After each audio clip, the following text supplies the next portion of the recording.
The current Israeli government's provocative calls for a so-called Greater Israel can only be realized through the blatant violation of the sovereignty and territorial integrity of its neighbors.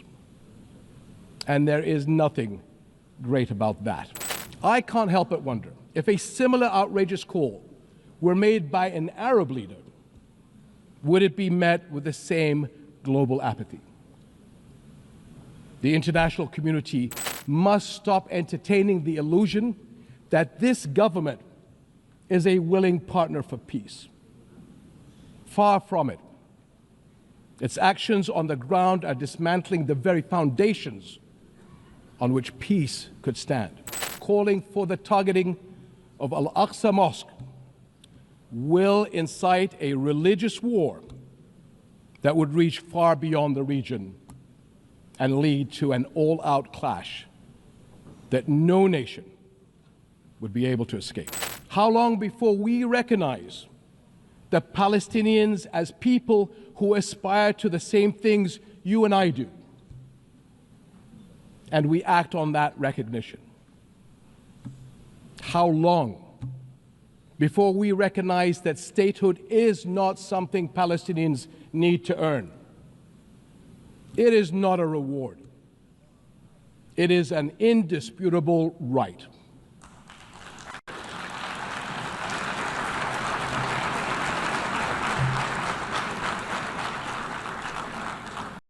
Bismillah ar-Rahman ar-Rahim. Mr. In the name of God, the compassionate, the merciful.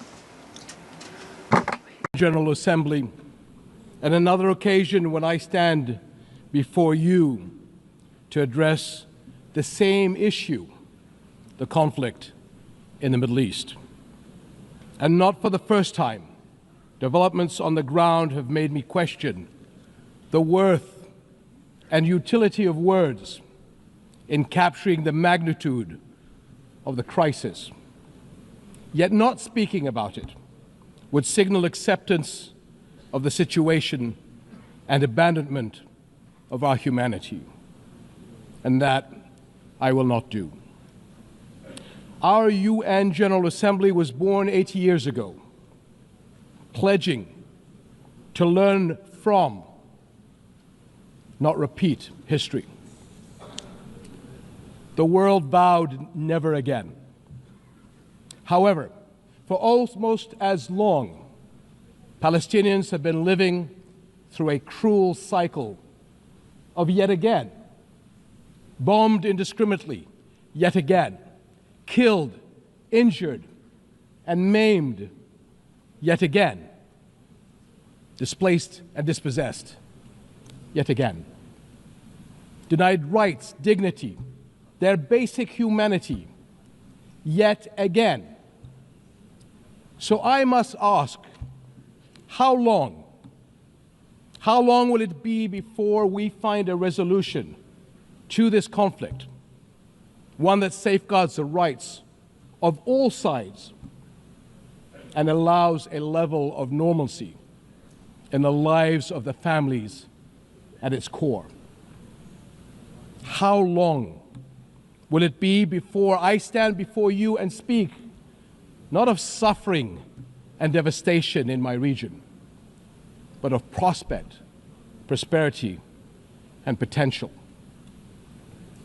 Sadly, this is not the only conflict in our world. And some may say that other wars are also devastating. But the Palestinian-Israeli conflict remains unique. It is the longest standing conflict in the world. An illegal occupation of a helpless population by a self-declared democratic nation, and a flagrant violation of repeated UN resolutions, international law, and human rights conventions. A failure that should have elicited outrage and action, especially from major democracies. Instead, it has been met with decades of inertia.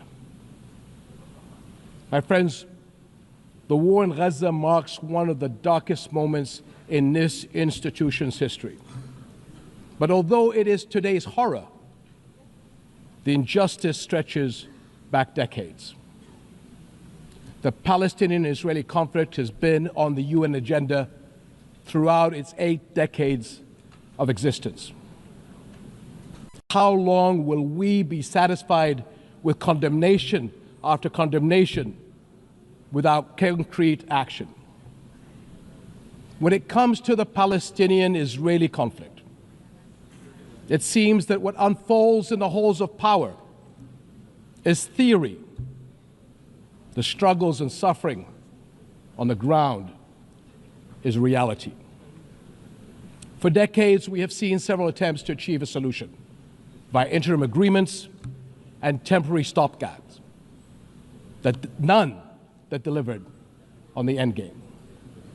In fact, many would argue these processes served as a distraction as Israel grabbed more land, expanded illegal settlements, demolished homes, and displaced entire neighborhoods.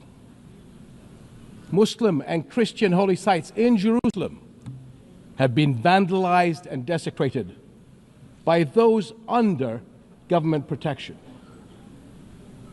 And throughout all these years, Israeli families too have not been able to live in true security because military action cannot bring the safety they need. Nowhere is that more evident than in Gaza.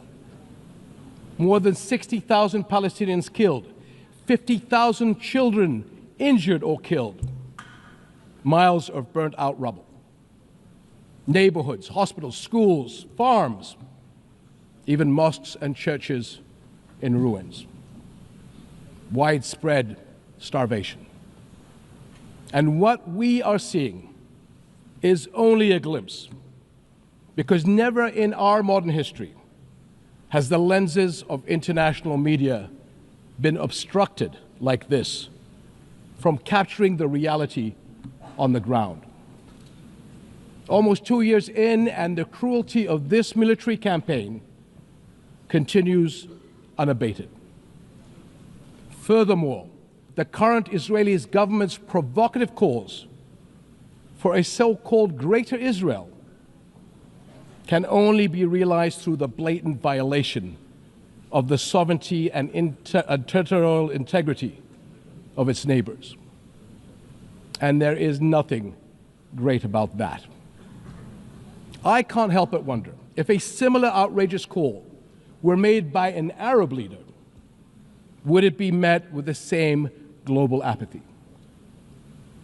The international community must stop entertaining the illusion that this government is a willing partner for peace. Far from it. Its actions on the ground are dismantling the very foundations on which peace could stand, and intentionally burying the very idea of a Palestinian state. It has shown how little it respects the sovereignty of other countries, as we have seen in flagrant violations in Lebanon, Iran, Syria, Tunisia, and most recently, Qatar. And its hostile rhetoric calling for the targeting of Al-Aqsa Mosque will incite a religious war that would reach far beyond the region and lead to an all-out clash that no nation would be able to escape. How long before we hold all nations to the same standards? How long before we recognize the Palestinians as people who aspire to the same things you and I do, and we act on that recognition? How long before we recognize that statehood is not something Palestinians need to earn? It is not a reward. It is an indisputable right.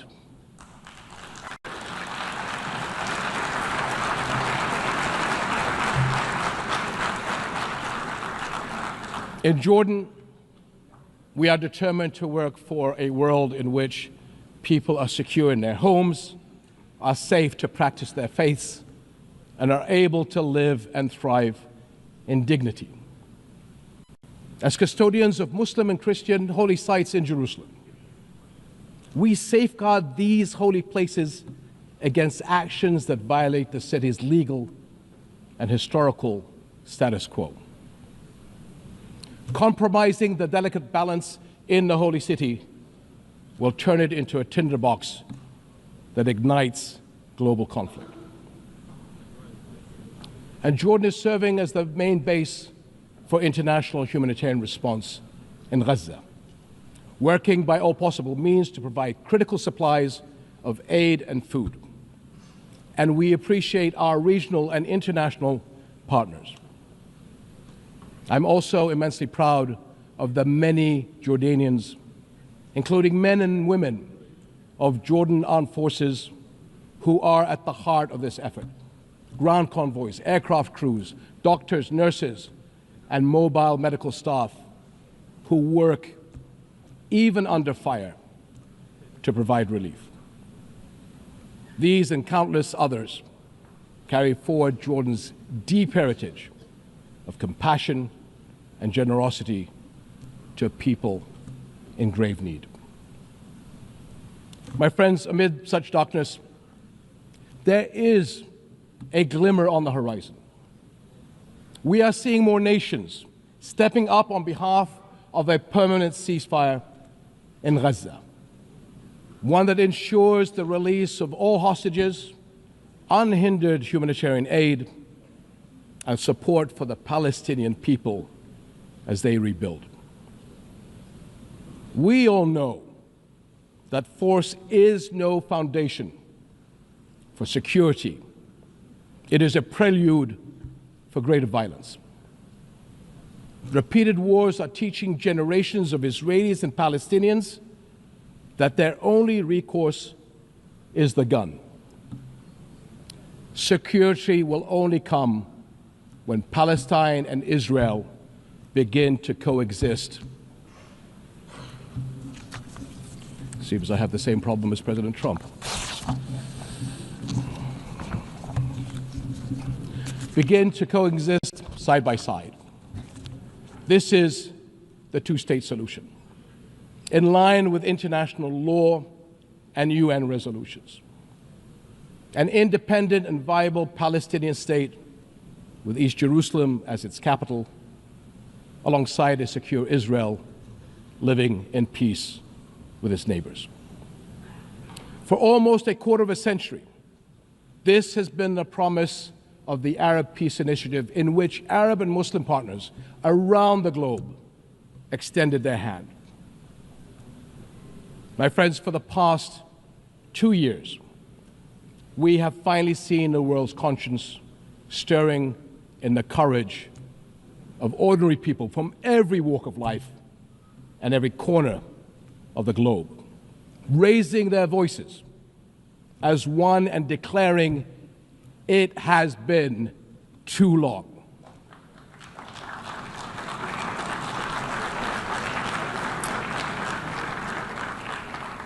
This United Nations must echo that call. It has been too long, and it must act on that call until peace is a reality. Thank you.